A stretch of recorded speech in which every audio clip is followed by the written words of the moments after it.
बच्चों जो आपका जो डाउट था बच्चों वो था निश्चित समाकलन के ऊपर, है ना बच्चों। तो प्यारे बच्चों मैं आज निश्चित समाकलन का थोड़ा सा डिटेल में ही आपको एक्सप्लेन कर देता हूँ। तो निश्चित समाकलन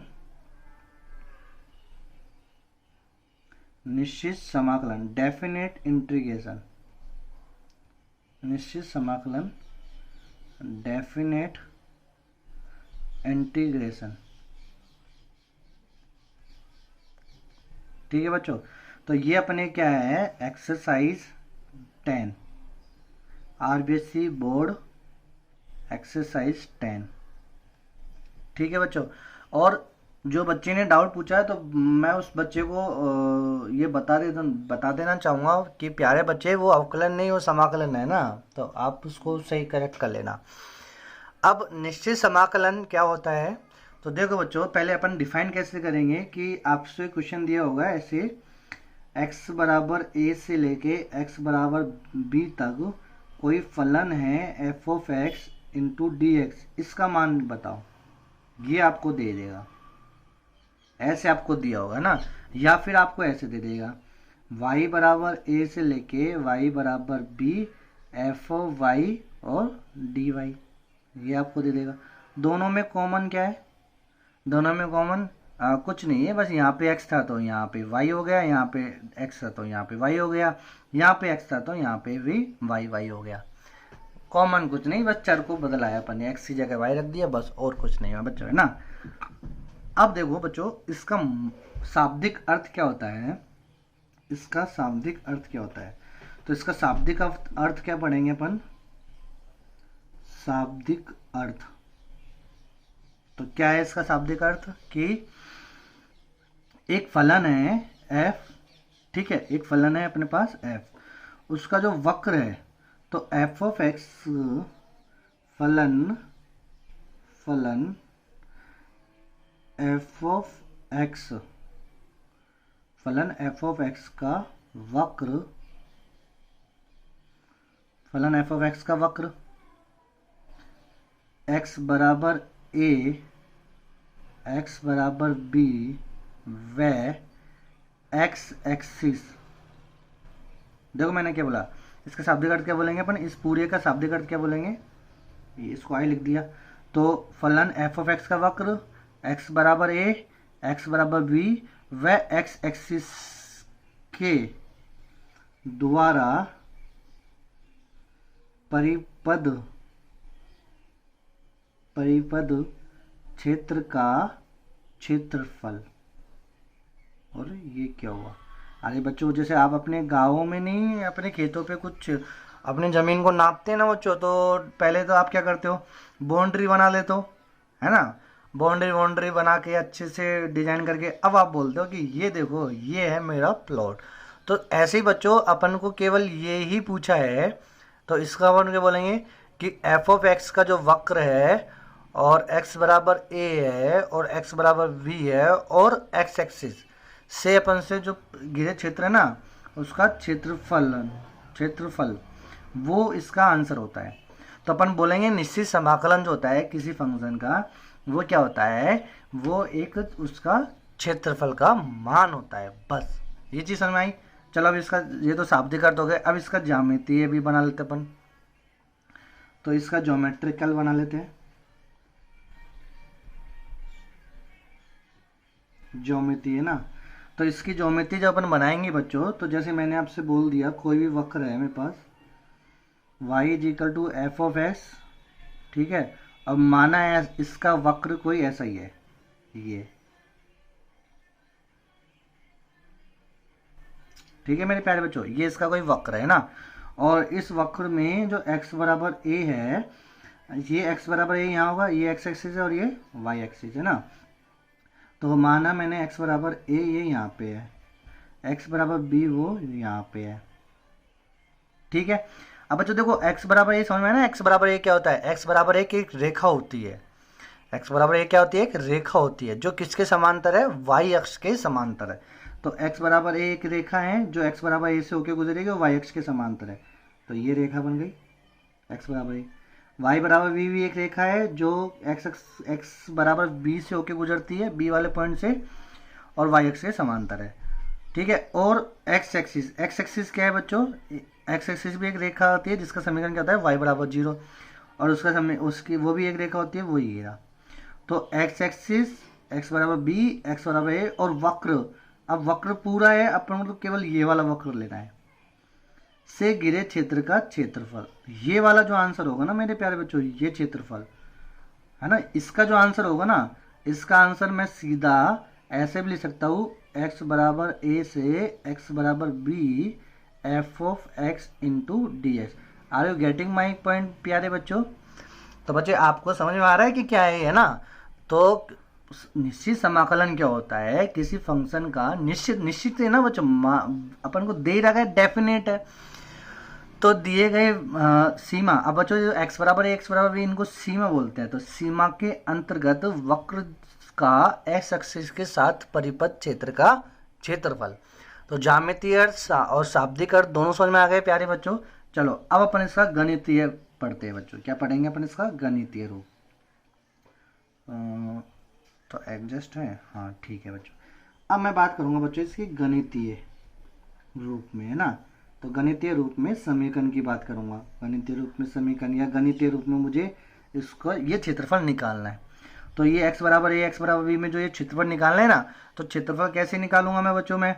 अब देखो मैं ऐसे तो लगा नहीं सकता लंबाई इंटू चौड़ाई, कोई वर्ग तो बना नहीं, कोई आयत तो बना नहीं, है ना। सॉरी, वर्ग के लिए तो लंबाई इंटू मतलब भुजा स्क्वायर हो जाएगा, आयत के लिए लंबाई इंटू चौड़ाई। तो बच्चों ये एक पर्टिकुलर जो आकृति बनी है, अब मुझे इसका क्षेत्रफल निकालना है। तो कैसे निकालेंगे? तो चलो बच्चों इसको निकालना है अपन को। तो यहाँ मेरे प्यारे बच्चों ध्यान से समझना इसी ग्राफ को, और आप चाहे जूम कर लेना इसको, लेकिन इसको अच्छे से एक्सप्लेन, अच्छे से समझना बच्चों। तो इसको मैं जूम कर लेता हूँ बच्चों, जूम नहीं होगा शायद ये, चलो कोई नहीं, जूम नहीं होगा। तो अब आप देखो बच्चों, देखो x बराबर a जब अपने रखा, तो मैं इसको ऐसे बना लेता हूँ ना अलग से।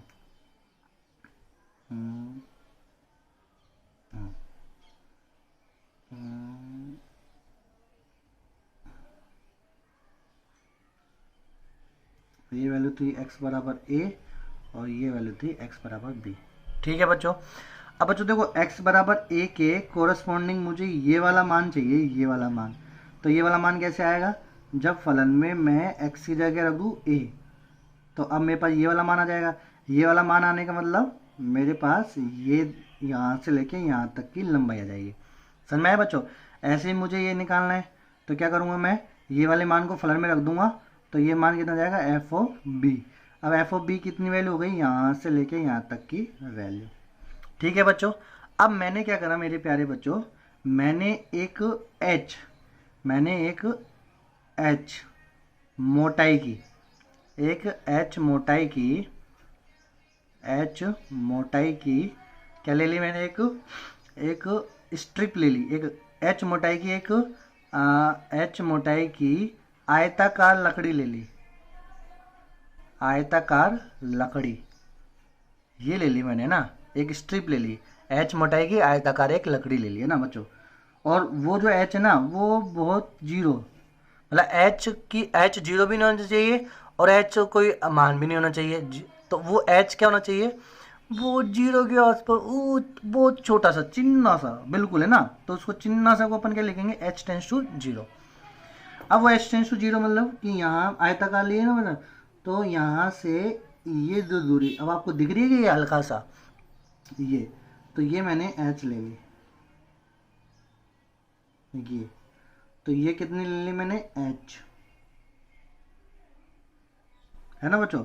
तो अब मैं बात करूंगा कि इस लकड़ी का मतलब क्षेत्रफल कितना हो जाएगा इस वाली स्ट्रिप का। तो इस वाली स्ट्रिप का जो क्षेत्रफल होगा मेरे प्यारे बच्चों, वो जाएगा लंबाई इंटू चौड़ाई। तो लंबाई कितनी हो गई इसकी, एफ ऑफ ए, चौड़ाई कितनी हो गई बच्चों, तो चौड़ाई इसकी हो गई एच। अब देखो यहाँ ए है और यहाँ ए प्लस एच है, भाई इधर तो ए था ना, एच इसमें ऐड हो गया, तो कितना हो गया, ए प्लस एच। तो पहली वाली स्ट्रिप का जो क्षेत्रफल आया, वो क्षेत्रफल आया मेरे प्यारे बच्चों कितना, लंबाई इंटू चौड़ाई। तो लंबाई हो गई इसकी एफ ऑफ ए, है ना, एफ ऑफ ए लंबाई हो गई, अरे एफ ऑफ ए। अब देखो आप कहीं से स्टार्ट कर लो, या तो आप आगे से स्टार्ट करोगे, यदि मैंने देखो बच्चों यहाँ से स्टार्ट करो ना, मैं इधर से स्टार्ट करो, तो मैं खत्म भी इसको इधर से ही करूँगा, ये वाली लेने पर। बच्चों देखो एक जब मैंने एक स्ट्रिप काटी, ऐसे समझो आप, मैंने ये ऐसे स्ट्रिप काटी। अब इसमें दो तरीके हैं मुझे लंबाई लेने के ना।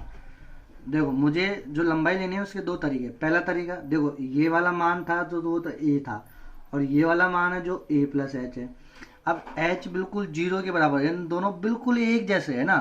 लेकिन अब जब मैं मान रखूंगा ना, तो जब मैंने ए रखा तो ये वाला मान, ये वाली लेंथ तो आ गई मेरे पास एफ ऑफ ए। लेकिन जब मैं ये वाला मान रखूंगा एक्स की जगह, तो अब ये वाली लंबाई आ गई मेरे पास ए प्लस एच। समझ में आया कि नहीं आया? तो और ये फिक्स रहेगा, ये हमेशा क्या रहेगा, एच रहेगा, ये हमेशा क्या रहेगा, एच। अब प्यारे बच्चों अपन क्या बोलेंगे कि जब मुझे इसका क्षेत्रफल निकालना है, तो या तो मैं एफ इंटू एच लिख दूं, लंबाई इंटू चौड़ाई, या मैं इसको ऐसे भी तो लिख सकता हूँ ए प्लस एच इंटू एच। तो पहली वाली लकड़ी के लिए देखो, अपन जब इसका रिसर्च करेंगे, इसकी सर्जरी करेंगे या पोस्टमार्टम करेंगे, तो बच्चों पहले यदि मैंने इसको यहाँ से लिया, आगे से स्टार्ट किया, तो मैं लिखूंगा एफ इंटू एच। और यदि मैंने इसके पीछे से स्टार्ट किया, यहाँ से स्टार्ट किया, तो F A plus H into H लिखूंगा, है ना। अब इसका मतलब क्या होगा, इसका इफेक्ट लास्ट में पड़ेगा। लास्ट में कैसे, कि लास्ट वाली जो ये स्ट्रिप है ना, ये यदि अपन ने आगे से स्टार्ट की, तो अपन इसका भी ये वाला लेंगे पार्ट, ये। अब b कहाँ पे है, b तो ये रहा। अब इसमें से अपन ये घटाएंगे h, तो ये जाएगा b माइनस एच, तो यहाँ रखेंगे b माइनस एच। समझ में आया बच्चों?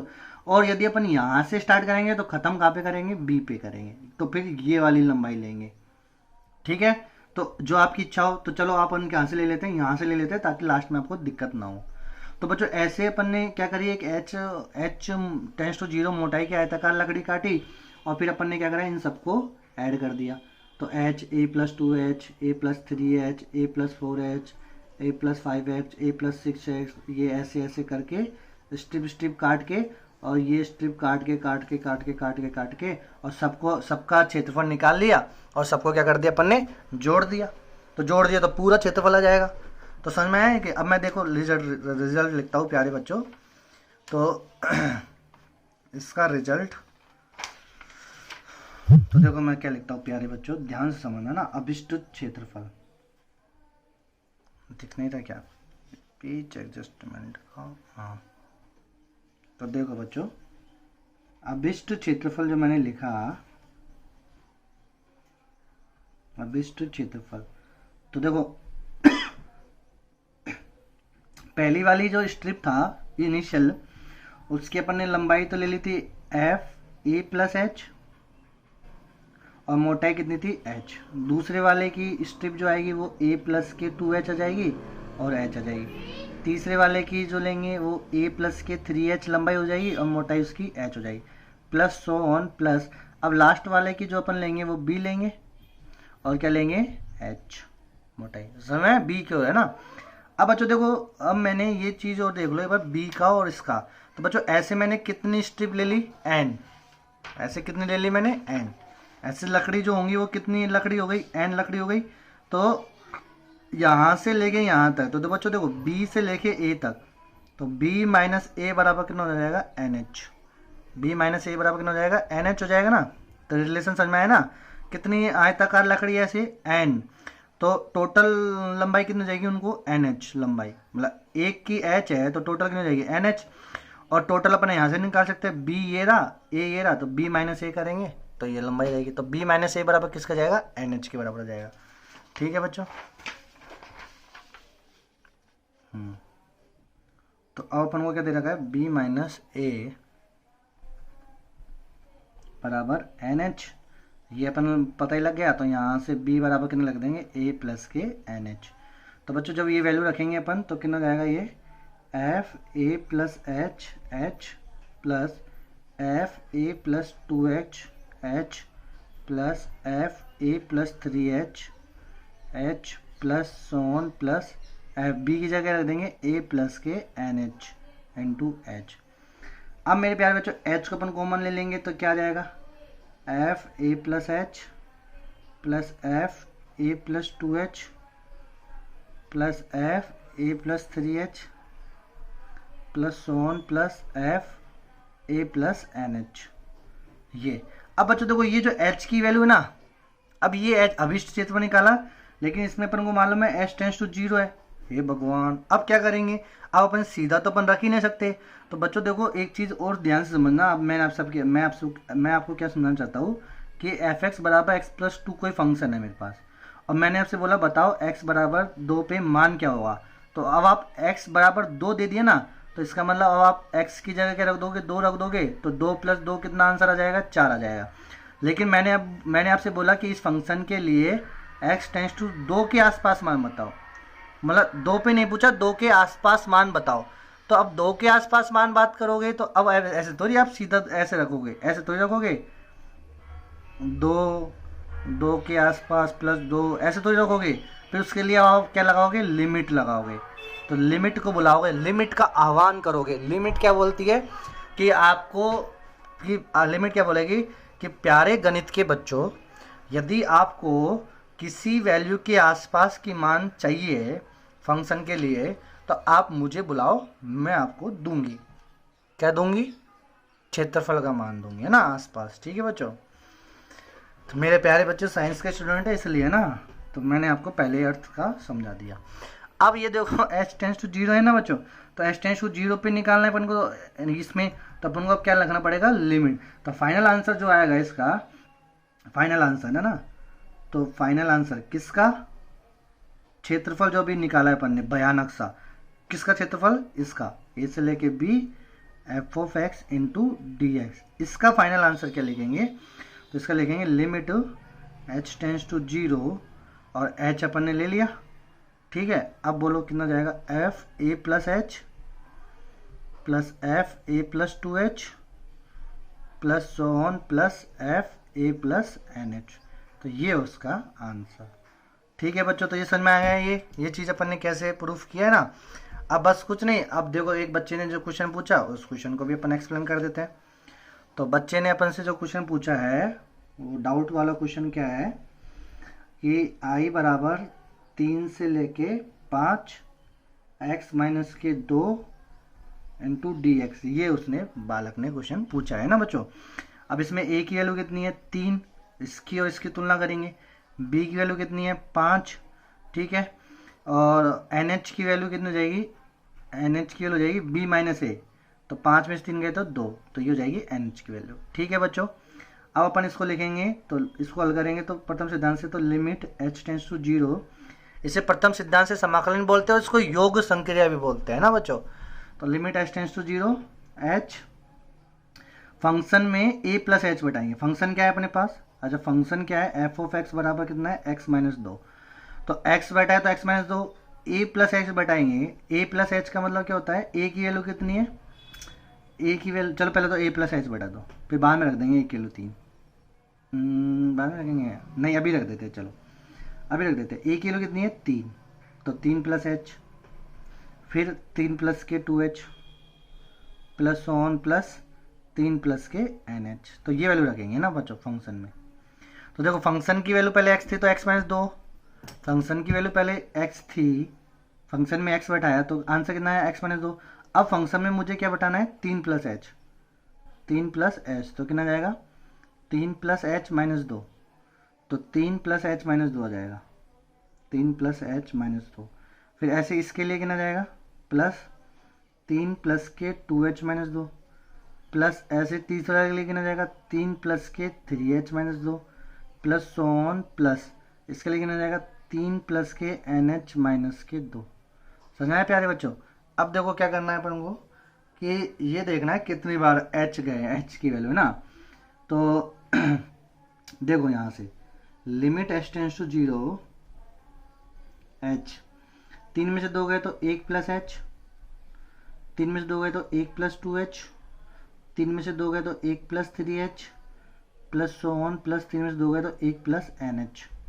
बच्चों देखो ये एक H का था, ये एक 2H का था, ये एक 3H का था और ये वाला एक NH का था। तो ऐसे एक कितनी बार आ गए? n बार।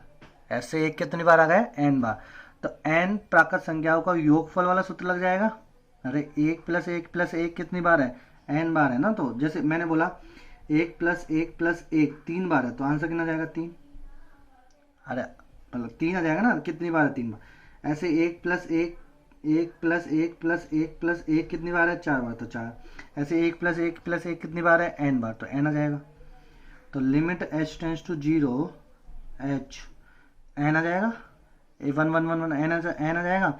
और देखो h 2x 3x और nh, तो इसको अपन लिख देंगे तो कितना जाएगा ये, इसको लिखेंगे तो h प्लस के 2h या फिर प्लस के 3h प्लस 1 प्लस NH, ये है ना बच्चों। इतना समझ में आया मेरे प्यारे बच्चों। अब अपन क्या करेंगे, अब मैं एक रफ शीट में ही आपको एक्सप्लेन कर देता हूँ। तो देखो रफ पन्ना ले लिया, तो limit h tends to 0 h n plus क्या कॉमन आ गया मेरे प्यारे बच्चों यहाँ से। थोड़ा बच्चों n को आप अच्छे से बनाना, मेरे तरह मत बनाना है ना। h कॉमन ले लेंगे तो क्या बचेगा 1 + के 2 + 3 + 1 + n। अब बच्चों देखो limit h tends to 0 h n plus h, तो n प्राकृत संख्याओं का योगफल का सूत्र क्या बन जाएगा n + 1/2, ये बनेगा मेरे प्यारे बच्चों।